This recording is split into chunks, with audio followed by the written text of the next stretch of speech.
Hey, it's Wednesday, June 3rd. Tonight on our Wednesday night study, we're going to be talking about the beginning of quarantine during the days of the hiding place and Corrie ten Boom in the early 1940s in Holland. And very bad times, Today, there's a lot of turmoil between sickness and law enforcement and everything. Well, in 1943, if you were Jewish, just because they didn't like you, put 400 of you on a day at gunpoint, the German soldiers, Nazis would, and send you to places you didn't want to go. In that middle of that, we saw last week that the ten Booms were helping protect a little Jewish baby that had been brought to them. And Papa ten Boom makes a very important comment. He said that he worries because the Nazis have touched the apple of God's eye when he touched the Jewish people. And so there's three Bible texts that are very important when we consider this apple of God's eye. That's Deuteronomy 32:10, Psalm 17:8, and Zechariah 2:8. And the good news is, because we know Jesus and we're spiritually part of the family of Israel, we are also the apple of God's eye. So listen to these verses. Deuteronomy 32, verse 10. He found him, talking about Jacob, in a desert land and in the wasteland, a howling wilderness.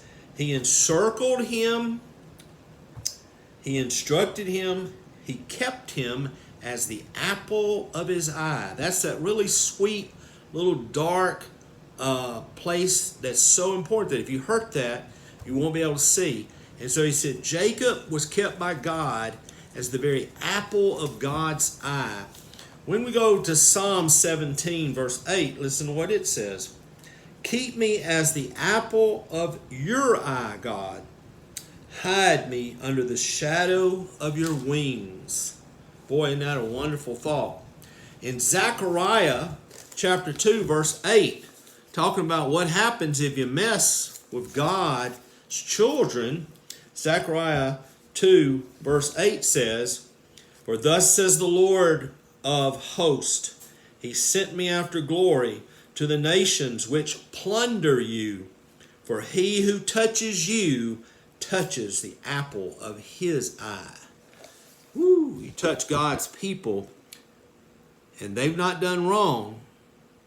You are touching the very apple of God's eye. You know, that's what Jesus said to Saul of Tarsus. Why are you persecuting me, Saul? Saul had never met Jesus on earth, but when he persecuted God's children, he was persecuting Jesus. And so he says that Jesus is our master, is another thought. He is the master of the house that makes the decisions, Papa ten Boom says. Jesus said, you call me master. Well, you need to do what I say. John 13:13 and 14, Jesus washed their feet. And he is the true master. And then lastly, the concept that the sisters, Corrie and her sister Betsy, had to deal with was they needed to understand the cost that it was going to cost them, and it did cost them. But they saw that it's better to lose the world and gain your soul. Some people gain the world and lose their soul.